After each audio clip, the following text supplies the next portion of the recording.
নমস্কার, সকলকে রাজীব স্যার একাডেমিতে স্বাগতম।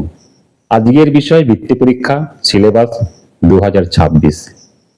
পশ্চিমবঙ্গ প্রাথমিক শিক্ষা উন্নয়ন পর্ষদ দ্বারা পরিচালিত চতুর্থ শ্রেণীর শেষ পরীক্ষা বৃত্তি পরীক্ষা, এর অপর নাম স্কলারশিপ এক্সামিনেশন। পরীক্ষাটি প্রতি বছর সেপ্টেম্বর অথবা অক্টোবরে সংগঠিত হয়। এই পরীক্ষাটি মোট 400 নম্বরের পরীক্ষা হয়।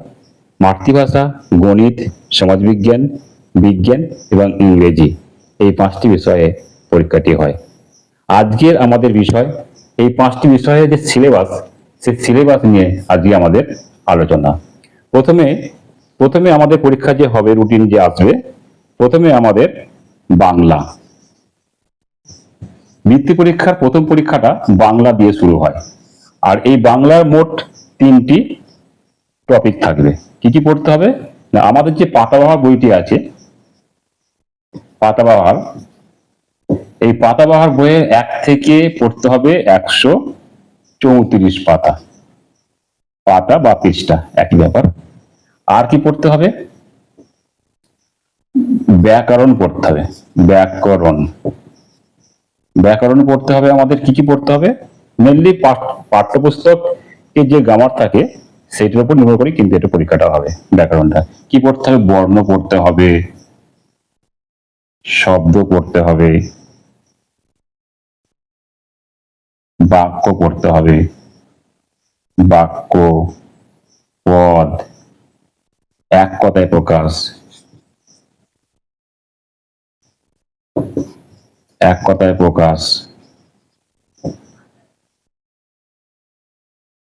বচন পড়তে হবে, লিঙ্গ। তোমরা খাতায় নোট করে নাও, ঠিক আছে? কি কি পড়তে হবে লিখে নাও। লিঙ্গ পরিবর্তন করতে হবে, লিঙ্গ পরিবর্তন, শব্দার্থ পড়তে হবে। হ্যাঁ, শব্দার্থ, বিপরীত শব্দ পড়তে হবে, বিপরীত শব্দ ইত্যাদি, এগুলো পড়তে হবে। আর এগুলো সবই কিন্তু টেক্সচুয়াল ভিত্তিক। তোমাদের যে ক্লাস 4-এর যে পাতা বইটি আছে, সেই পাতাবার বইয়ের যে টেক্সচুয়াল যে গ্রামার থাকবে, সেই গ্রামারের উপরই কিন্তু প্রশ্নটা হবে। আর একটা কি আসবে? আর একটা আসবে অনুচ্ছেদ রচনা। অনুচ্ছেদ রচনা করবে, ঠিক আছে? এই অনুচ্ছেদ রচনাটা তোমাদের কি থাকবে না, জীবনীমূলক থাকবে। জীবনী থাকবে, যে কোনো জীবনী, সুভাষচন্দ্র বসু, রবীন্দ্রনাথ ঠাকুর, হ্যাঁ, জীবনী থাকবে। আর হচ্ছে পশু থাকবে। পশু বলতে মানে গৃহপালিত পশু, কুকুর, গরু, হ্যাঁ, এসব থাকবে। আর কি থাকবে? আর উৎসব। এই 3টি বিষয়ের উপরে তোমাদের কিন্তু একটা অনুচ্ছেদ লিখতে হবে। এই হচ্ছে তোমাদের বাংলার সিলেবাস। এবার তোমাদেরকে দেব অঙ্কের সিলেবাস। অঙ্কর সিলেবাসটা কি না, এরপরে আমাদের গণিত পরীক্ষাটা হয়। গণিত পরীক্ষায় তোমাদের যে গণিত বইটি রয়েছে, সেটা 1 থেকে 214 পাতা, 14 পাতা পর্যন্ত সমস্ত অঙ্ক প্র্যাকটিস। আমাদের যে পরিবেশ বইটি রয়েছে, এই পরিবেশ বই থেকে আমাদের আসবে টোটাল 150 নাম্বার। পরিবেশ বইটা আমাদের 2টো পার্টে থাকবে। একটা থাকবে বিজ্ঞান,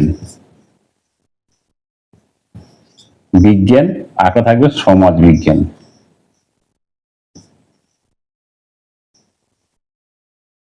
থাকবে কি? সমাজ বিজ্ঞান। বিজ্ঞানে থাকবে 50 নম্বর, আর সমাজ বিজ্ঞানে থাকবে 100 নম্বর। এই যে সমাজ বিজ্ঞান কোনটা আর বিজ্ঞান কোনটা, এই যে আমার বইটা তো একটাই বই, তাহলে একটা বই থেকে কোন কোন পাতাগুলো বিজ্ঞানের মধ্যে পড়বে আর কোন কোন পাতাগুলো সমাজ বিজ্ঞানের মধ্যে পড়বে, তোমরা এটা যদি আগে না ভালো করে বুঝে নাও বা জেনে নাও, তাহলে তোমাদের কিন্তু পড়ার সময় খুবই অসুবিধা হবে। তাই তোমাদের বিজ্ঞানের কি কি পেজ পড়তে হবে, পাতা পড়তে হবে, তোমরা খাতায় নোট করে নেবে। বিজ্ঞানের আমাদের পড়তে হবে আমাদের যে পরিবেশ বইটি আছে 1 থেকে 49 পাতা, আর আর পড়তে হবে 91 থেকে 92 থেকে 99 পাতা। তাহলে এই 1 থেকে 49 আর 92 থেকে 99 এটা হচ্ছে বিজ্ঞানের পাতা, মানে বিজ্ঞানের জন্য এটা পড়তে হবে। আর এইগুলো পড়লে তোমরা 50 নম্বরের উত্তর করতে পারবে। আর সমাজ বিজ্ঞানটা হচ্ছে 50 থেকে 91 এবং 100 থেকে 129 পাতা পড়লে আমরা 100 নম্বরের উত্তর করতে পারবো। কারণ আমাদের যে পরিবেশ বইটি আছে, সেই পরিবেশ বই থেকে আমাদের কিন্তু এই পাতাগুলো ভাগ করে নিয়ে খাতায় লিখে নেবে, কিন্তু খাতায় লিখে নিয়ে তারপর কিন্তু আমার প্রিপারেশনটা নেবে। এবার আসছে আমাদের ইংরেজি। ইংরেজিটা আমাদের থাকবে 50 নম্বর। ইংরেজি নিয়ে একটা আলাদা আমার ভিডিও করা রয়েছে, তোমরা এটা সম্পূর্ণ জানার জন্য